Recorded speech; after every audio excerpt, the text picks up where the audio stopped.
প্রিয় ছাত্রছাত্রীরা, আজকে আমি তোমাদেরকে এই ভিডিওর মাধ্যমে ক্লাস 9-এর ভৌতবিজ্ঞানের যে প্রশ্নগুলো দেওয়া আছে 2024 সালের রায়মার্টিন প্রশ্নবিচিত্রে আছে থার্ড সামেটিভের জন্য, সেখানে ইস্যু নম্বর 14 পেজ নম্বর 315, সেখানে যে প্রশ্নগুলো আছে এমসিকিউ এবং এসও টাইপসের প্রশ্ন, অর্থাৎ প্রশ্নমান 1-এর যে প্রশ্নগুলো আছে সেই সমস্ত প্রশ্নের উত্তর আমরা আলোচনা করবো আজকে এই ভিডিওর মাধ্যমে।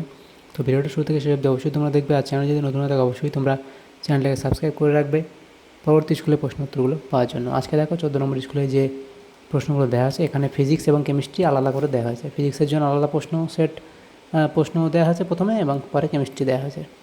তো দেখো এখানে ফিজিক্সের জন্য যে প্রশ্নগুলো দেওয়া আছে 6টা এমসিকিউ প্রশ্ন এখানে দেওয়া আছে প্রথমে গ্রুপ এ এর মধ্যে। এখানে আছে সঠিক উত্তরটি নির্বাচন করে লেখো। প্রথম প্রশ্ন, বৃষ্টির ফোঁটা গোলকাকার হয় যে ধর্মের জন্য, সেটা হলো কি পৃষ্ঠটান। এরপরে প্রশ্ন, সরলরৈখিক পথে কোনো কণার সরণ অতিক্রান্ত দূরত্বের চেয়ে এটা সমান হয়। কারণ দেখো কোনো বস্তু যখন যদি কোনো এখান থেকে শুরু করে সরলরৈখিক পথে, এখান থেকে যাত্রা শুরু করে, তারপরে দেখো যদি একদম সরলরৈখিক পথ এখানে হয় এবং এখানে সেটা যাত্রা শেষ করে, তাহলে কি হবে, এখান থেকে শুরু করলো এবং এখানে শেষ করলো, তাহলে এটা কি দূরত্ব হলো বা অতিক্রান্ত দূরত্ব হলো। আর এইটা এবং কি বলেছে, সরণ হচ্ছে কি এখান থেকে এই অবধি সরণ হবে। তাহলে সরণ কোনটা হয়, একদম শুরু এবং শেষ বিন্দুর মধ্যে যে সরলরৈখিক দূরত্ব যেটা হয় সেটা হচ্ছে সরণ। তাহলে সরণ এবং অতিক্রান্ত দূরত্ব তো সেই জায়গায়, যেহেতু সরলরেখা সেহেতু তো এই দূরত্বটা সমান হবে সবসময়, অতিক্রান্ত দূরত্ব এবং সরণ। নেক্সট প্রশ্ন, যে রাশির একক 3টি মৌলিক একক দ্বারা গঠিত সেটি হলো কি ভরবেগ। এরপরে প্রশ্ন, শক্তির মাত্রীয় সংকেত হলো, দেখো শক্তির মাত্রীয় সংকেত হচ্ছে কি ml² T⁻²। তো এখানে এটা আমি বুঝতে পারছি না কী হবে, তো অবশ্যই তোমরা কমেন্ট করবে। এরপরে প্রশ্ন, মেঘের গুড়গুড় শব্দের কারণ হলো কি, এখানে হবে এখানে হবে কি অনুনাদ, এটা হবে এখানে অনুনাদ। মেঘের গুড়গুড় শব্দ এটা হবে কি অনুনাদ। এর পরের প্রশ্ন দেখো দেওয়া হচ্ছে যে 1 জুল সমান কত। 1 জুল সমান হচ্ছে 0.24 ক্যালোরি। এরপরের যে প্রশ্নগুলো দেখো গ্রুপ বিতে দেওয়া হয়েছে, সেখানে বলা হয়েছে দেখো গ্রুপ বি এর মধ্যে 11টা প্রশ্ন আছে, প্রত্যেকটা প্রশ্ন 1 নম্বর করে দেওয়া হয়েছে। তো দেখো এখানে প্রথম প্রশ্ন পরমাণুর ব্যাস পরিমাপের একক কী। পরমাণুর ব্যাস পরিমাপের একক কী, তো এটা কি হবে অ্যাংস্ট্রম।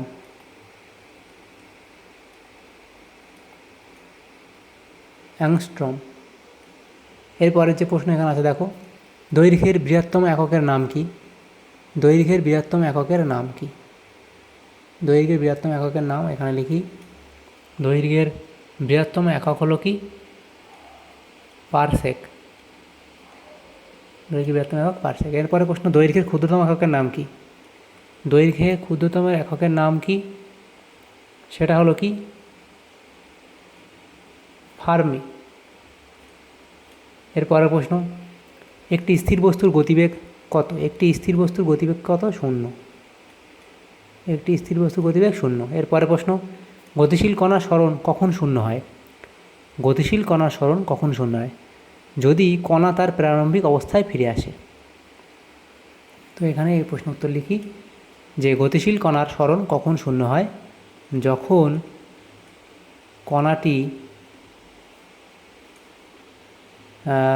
কণাটি তার প্রারম্ভিক অবস্থায় ফিরে আসে, বা প্রথমে যেখানে ছিল সেখানেই ফিরে আসে।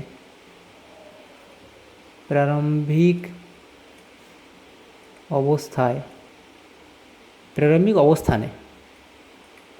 অবস্থানে ফিরে আসে। অর্থাৎ কি, কণাটি যেখান থেকে যাত্রা শুরু করেছিল সেখানেই যদি ফিরে আসে তখন সরণ শূন্য হয়। এরপরে প্রশ্ন, গতিশীল কণার দ্বারা অতিক্রান্ত দূরত্ব শূন্য হতে পারে কি। গতিশীল কণার দ্বারা অতিক্রান্ত দূরত্ব শূন্য হতে পারে কি, এটা হবে না, কারণ অতিক্রান্ত দূরত্ব শূন্য হবে না। কারণ যদি এখান থেকে শুরু করে এভাবে গেল, আবার যদি এখানে ফিরে আসে, তারপরেও তো তোমার দূরত্বটা তো থাকবে, মানে অতিক্রান্ত পথ অতিক্রম করেছে, সেজন্য এটা শূন্য হওয়া সম্ভব নয়। তাহলে এটা কি বলা যায়, গতিশীল কণার দ্বারা অতিক্রান্ত দূরত্ব শূন্য হতে পারে কি না, তাহলে এটা কি হবে, এটা শূন্য হতে পারে না। এরপরে প্রশ্ন, ব্যারোমিটারকে চাঁদে নিয়ে গেলে এর পাঠ কত হবে। ব্যারোমিটারকে চাঁদে নিয়ে গেলে এর পাঠ কত হবে। ব্যারোমিটারকে যদি চাঁদে নিয়ে যাওয়া হয় তাহলে এর পাঠ কত হবে, 0 হবে। ব্যারোমিটারকে চাঁদে নিয়ে গেলে এর পাঠ কী হবে, 0 হবে, কারণ চাঁদে কোনো বায়ুমণ্ডল নেই, সেজন্য। এর পরের প্রশ্ন অথবা দিয়ে প্রশ্ন ছিল চাপ স্কেলার না ভেক্টর রাশি। চাপ একটা স্কেলার না ভেক্টর রাশি। তো এখানে হবে কি, চাপ একটি স্কেলার রাশি। চাপ হলো স্কেলার রাশি। কারণ কি, চাপের কোনো দিক নেই, চাপের কোনো দিক নির্দেশ থাকে না, এটি কেবল মাত্রা নির্দেশ, সেজন্য এটা চাপ স্কেলার রাশি। এরপরে প্রশ্ন, ঘড়িতে দম দিলে কোন শক্তিতে রূপান্তরিত হয়। ঘড়িতে দম দিলে এটা হবে রাসায়নিক শক্তি থেকে যান্ত্রিক শক্তি বা গতিশক্তি লিখতে হবে। যাতে যান্ত্রিক শক্তি থেকে যান্ত্রিক শক্তি বা তোমরা গতিশক্তি, রাসায়নিক শক্তি থেকে গতিশক্তিও তোমরা লিখতে পারো। এক অশ্ব ক্ষমতা সমান কত ওয়াট।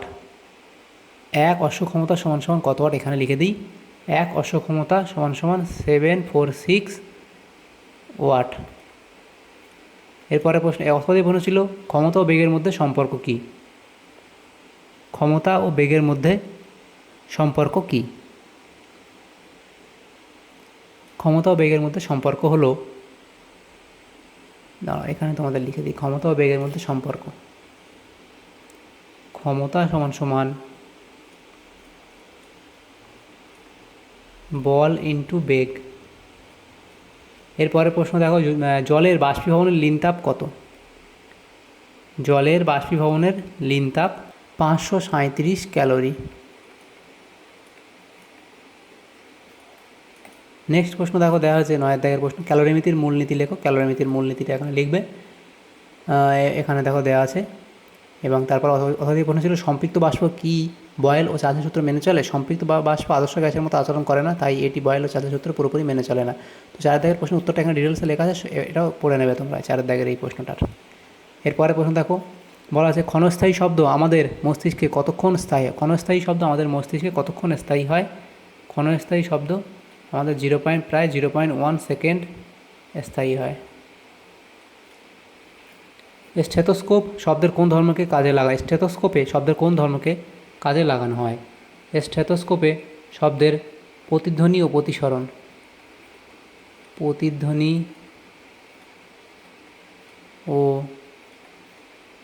প্রতিসরণকে কাজে লাগানো হয়। অথবা প্রশ্ন ছিল 0 ডিগ্রি সেন্টিগ্রেড উষ্ণতায় বায়ুতে শব্দের বেগ কত। 0 ডিগ্রি সেন্টিগ্রেড উষ্ণতায় বায়ুতে শব্দের বেগ 331 মিটার পার সেকেন্ড।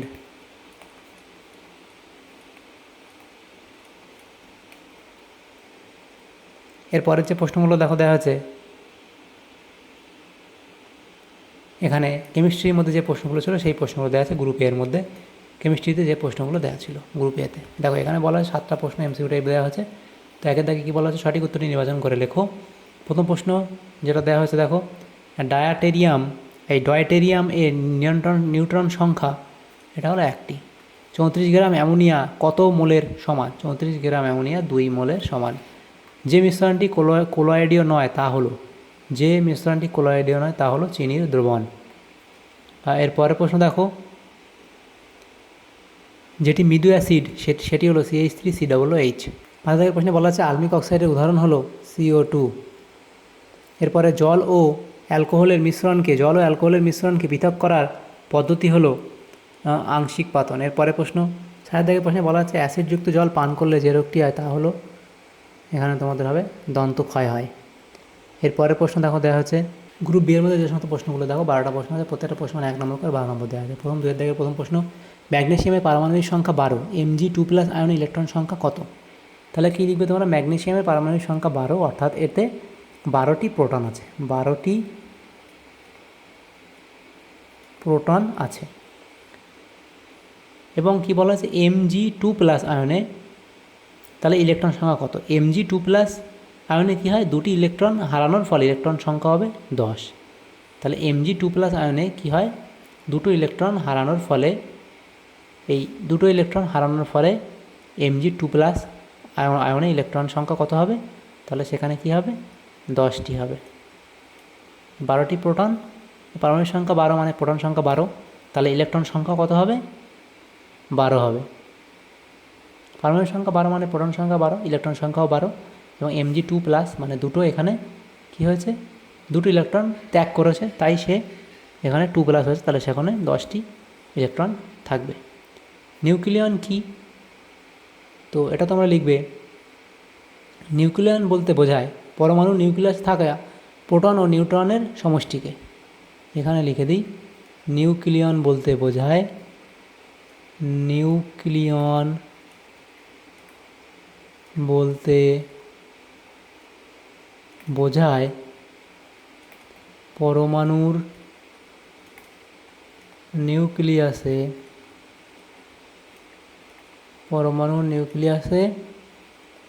উপস্থিত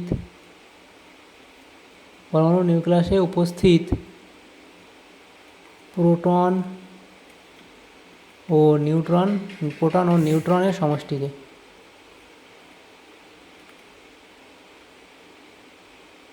প্রোটন ও নিউট্রনের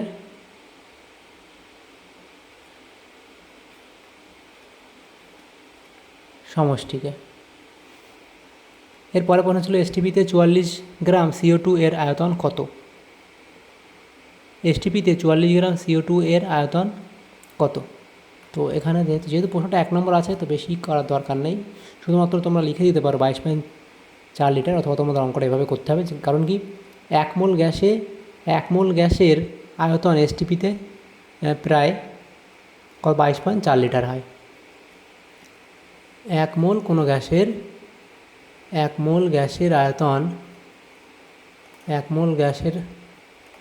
আয়তন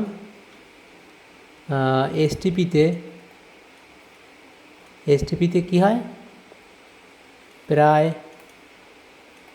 22.4 লিটার হয়, 22.4 লিটার হয়। এবং CO2 এর মোলার ভর কত? CO2 এর মোলার ভর কত? এর মোলার ভর হলো কার্বনের কত?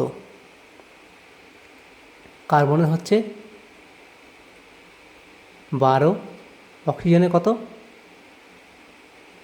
16, এবং দুটো অক্সিজেন আছে 2 × 2, তাহলে 12 + 16 = 32, সেটা হলো 44, তাহলে 44 গ্রাম। CO2 এর মোলার ভর কত? 44 গ্রাম।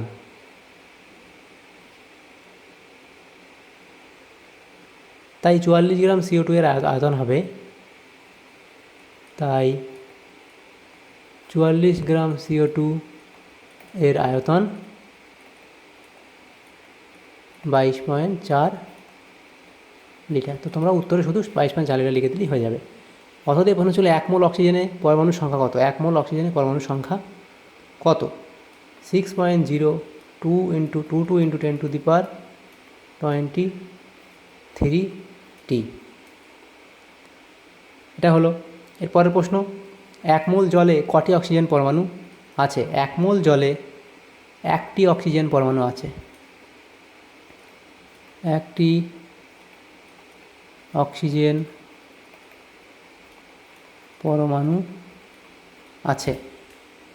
এরপরে প্রশ্ন, উষ্ণতা বাড়লে দ্রাব্যতা কমে যায় এমন একটি দ্রব্যের উদাহরণ দাও। উষ্ণতা বাড়লে দ্রাব্যতা কমে যায় এমন একটি দ্রব্যের উদাহরণ দাও, সেটা হলো CaSO4, তোমরা উদাহরণ দিতে পারো। এরপরের যে প্রশ্ন আছে দেখো, শূন্যস্থান পূরণ করো। সোডা ওয়াটারে দ্রাবক হলো জল। অর্থাৎ এই প্রশ্ন ছিল, সম্পৃক্ত দ্রবণে তাপ প্রয়োগ করলে দ্রবণটি অসম্পৃক্ত হয়ে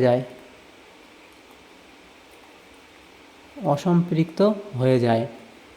সত্য বা মিথ্যা লেখো। চুন জলে নীল লিটমাস লাল হয়, এটা কি? এটা হলো মিথ্যা, কারণ চুন জল একটি ক্ষারীয় পদার্থে নীল লিটমাস দিলে সেটা আরও নীল হয়ে যাবে। অ্যাসিডের মধ্যে যদি লিটমাস পেপার দেওয়া হয় তাহলে সেটা লাল হয়, অথবা এটা ভুল হবে। অয়েল অফ ভিট্রিয়ল কাকে বলে? তো অয়েল অফ ভিট্রিয়ল, তোমরা H2SO4কে অয়েল অফ ভিট্রিয়ল বলা হয়। বিশুদ্ধ জলের pH এর মান কত? বিশুদ্ধ জলের pH এর মান হলো 7। 7 থেকে pH এর মান 7 থেকে বেশি হলে সেটা ক্ষারীয়, এবং 7 থেকে কম হলে সেটা অ্যাসিডিক। চিনির দ্রবণ থেকে মিশ্রি তৈরি হয় কোন পদ্ধতিতে? চিনির দ্রবণ থেকে মিশ্রি তৈরি হয় কোন পদ্ধতিতে? এটা হলো কি? বাষ্পীভবন। বাষ্পীভবন পদ্ধতিতে। এরপরে প্রশ্ন, জল ও কেরোসিনের মিশ্রণ কোন পদ্ধতিতে পৃথক করবে? জল ও কেরোসিনের মিশ্রণ কোন পদ্ধতিতে পৃথক করবে? সেটা হলো আংশিক পাতন।